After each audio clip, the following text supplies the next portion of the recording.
Bab 479. Kamu bisa mati. Pada saat tinju batu raksasa itu jatuh, sebuah pedang tiba-tiba berdiri di atas tinju raksasa itu. Orang yang memegang pedang itu tidak lain adalah Mileye. Begitu bersentuhan dengan kekuatan yang kuat di tinju ini, ekspresi Mileye tiba-tiba berubah. Saat berikutnya, dia jatuh. Ketika dia jatuh, dia menghentikan Wina Lian dengan tangan kirinya. Pinggangnya bergerak ke samping dan mundur di bawah tembok kota. Mileye dengan lembut menempatkan Wina Lian di tanah. Ketika menatap Wina Lian di tanah, wajah Mileye berangsur-angsur berubah suram. Aku ingin dia mati. Dari kota Kinceng hingga saat ini, banyak orang ingin dia mati. Orang-orang ini seperti tidak akan mati selamanya. Kalau yang satu mati, yang lainnya akan langsung melompat keluar. Dan karena dia sendiri, mantan temannya terlibat, adiknya terlibat, dan sekarang Wina Lian terlibat. Memikirkan hal ini, ekspresi Mileye berangsur-angsur berubah menjadi mengerikan. Mileye dengan lembut menyeka darah dari sudut mulut Wina Lian. Lihat baik-baik, aku akan membalaskan dendammu. Setelah itu, dia berbalik untuk melihat pria batu raksasa di kejauhan, yang juga menatapnya saat ini. Saat berikutnya, pria batu raksasa itu melompat dan meninju Mileye.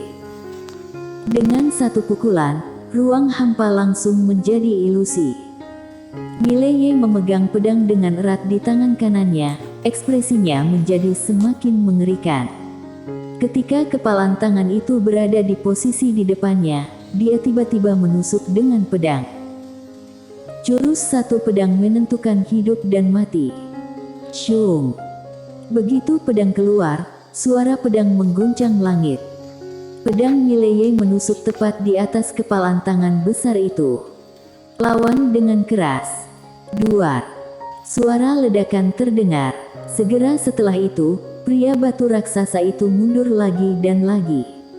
Pada saat yang sama, tinjunya yang besar mulai retak inci demi inci. Mileye tiba-tiba melompat dan menebas dengan satu pedang. Pria batu raksasa itu menatap Mileye, meraung keras dan menyapukan tangan kirinya ke udara. Dengan sapuan ini, ruang hampa tempat lengan lewat langsung retak. Di udara, Mileye menebas dengan pedang di kedua tangan. Tes. Pedang ini langsung memotong lengan batu raksasa. Pada saat yang sama, beberapa pedang terbang menebas leher manusia batu raksasa, tetapi pedang terbang tidak dapat mematahkan pertahanannya. Tapi pada saat ini, Mileye tiba-tiba mengangkat pedangnya dan terbang ke kepala raksasa itu. Saat berikutnya, dia menebas pedangnya secara horizontal. Tes. Kepala raksasa itu langsung terbang. Mileye jatuh ke tanah, noda darah perlahan mengalir dari sudut mulutnya. Tes. Dalam pertempuran sebelumnya dengan pedang Moye, cederanya terlalu serius. Pada saat ini, cederanya belum sepenuhnya pulih. Tetapi pada saat ini, dia tidak punya waktu untuk merawat cedera ini. Hidup lebih penting. Mileye berjalan perlahan kembali ke Wina Lian, lalu Wina Lian bertanya dengan lembut, mengapa kekuatan pedangmu sekarang jauh lebih kuat dari sebelumnya? Jurus satu pedang menentukan hidup dan mati. Mileye menggelengkan kepalanya dengan senyum masam. Bahkan, dia juga sedikit tertekan karena kekuatan pedang ini terkait dengan amarahnya. Semakin dia marah dan semakin dia ingin membunuh, semakin kuat pedang ini. Kekuatan pedangnya sebenarnya biasa-biasa saja. Bocah. Pada saat ini, suara anjing kekaisaran tiba-tiba datang dari udara di kejauhan. Mileye buru-buru menoleh untuk melihat anjing kekaisaran. Pada saat ini, anjing kekaisaran dan unicorn jahat sedang dikepung oleh monster yang tak terhitung jumlahnya. Meskipun anjing kekaisaran dan unicorn jahat sangat kuat, mereka tidak tahan dipukuli oleh kelompok sebanyak itu. Anjing kekaisaran tiba-tiba berkata dengan marah, mengapa kamu tidak datang dan membantu?" Mileye mencibir, lalu berbalik untuk melihat Winalian. "Aku bawa kamu ke tempat lain untuk beristirahat." Setelah selesai berbicara, dia langsung membawa Winalian ke menara penjara alam, lalu berbalik dan bergegas menuju monster yang tak terhitung jumlahnya di udara. Di dalam menara penjara alam, Winalian melihat sekeliling dengan rasa ingin tahu. Pada saat ini, roh spiritual Lindsay muncul di depannya dan Winalian berkedip, sangat imut. Roh spiritual Lindsay. Di luar, ketika Mileye bergegas menuju anjing kekaisaran, pedang terbang yang tak terhitung jumlahnya tiba-tiba menerobos udara. Untuk sementara, serangkaian jeritan melengking terdengar di udara. Di antara awan di langit, penyihir bernama Kepala itu tiba-tiba menoleh dan melihat ke bawah.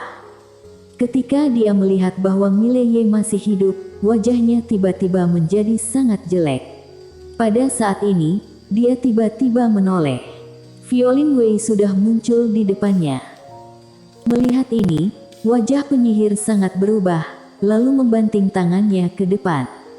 Nyala api yang melayang di sampingnya berubah menjadi gelombang api dan tenggelam ke arah Violin Wei. Violin Wei tertembak. Duar. Api itu langsung hancur. Pada saat ini, penyihir suci telah mundur ratusan kaki jauhnya. Pada saat yang sama, dua pria tua berjubah hitam muncul di depannya. Kedua lelaki tua itu menatap Violin Wei. Mereka harus mengatakan bahwa kekuatan Violin Wei di luar dugaan mereka. Ini belum mencapai puncak Violin Wei. Jika sudah mencapai puncaknya, mereka semua tidak akan bisa menghentikannya bahkan jika maju bersama. Selain Violin Wei, lelaki tua bungkuk lainnya dari klan Moke juga sangat menakutkan. Pihak lain secara paksa memblokir semua sinar kosmik, jika tidak, Violin Wei tidak akan pernah berpisah badan. Kedua lelaki tua itu saling memandang, dan akhirnya, mereka melihat keenam penyihir di belakang mereka. Penyihir yang memimpin diam saja. Salah satu lelaki tua berjubah hitam sedikit mengernyit, "Bimo, apakah kamu masih ragu-ragu?"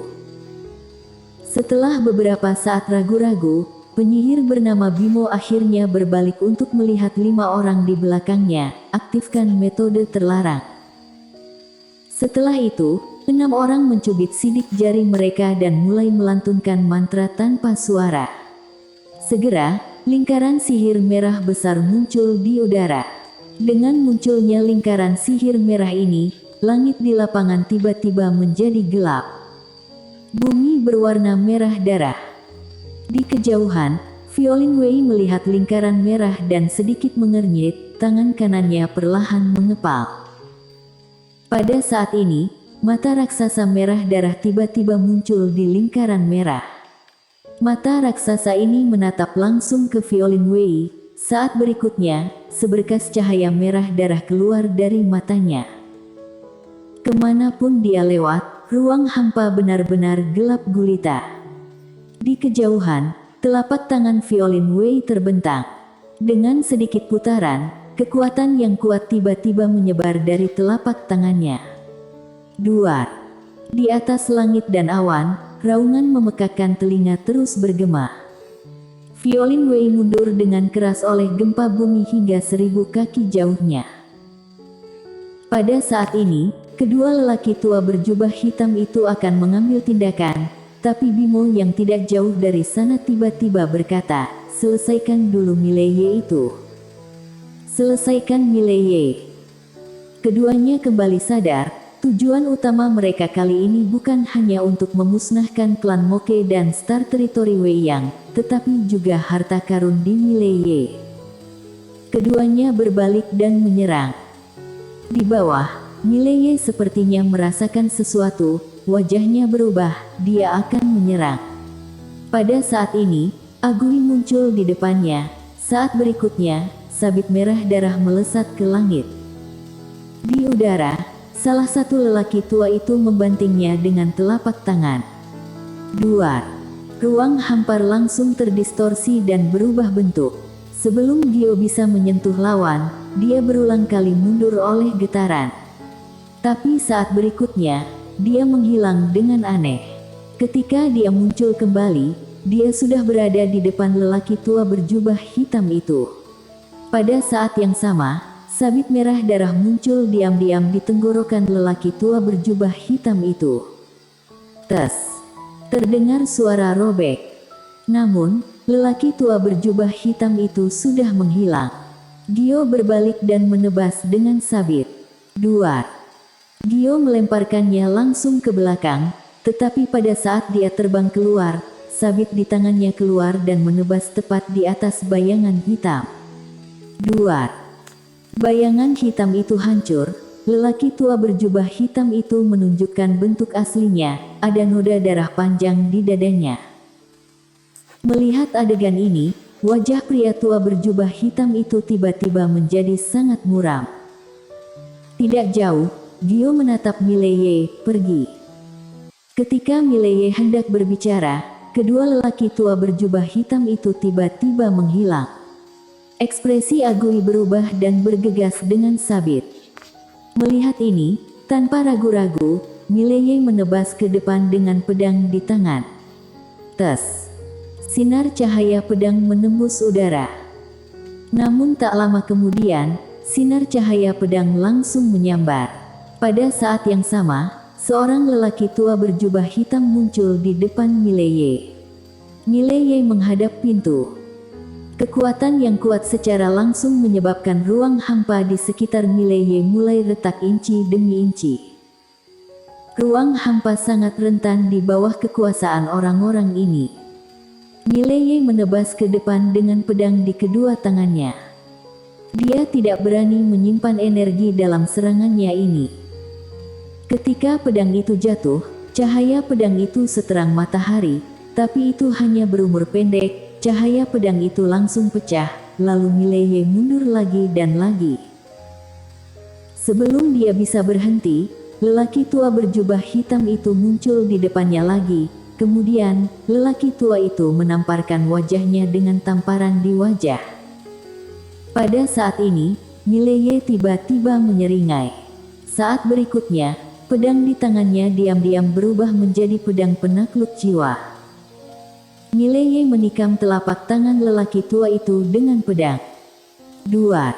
Mileye langsung terbang. Namun, lelaki tua berjubah hitam itu tidak bergerak, matanya terbuka lebar, dan matanya penuh kengerian, tetapi segera, kengerian di matanya berangsur-angsur menghilang. Pada saat ini, dia tidak bisa bergerak. Tetapkan jiwa. Di kejauhan, Mileye memegang pedangnya di kedua tangannya.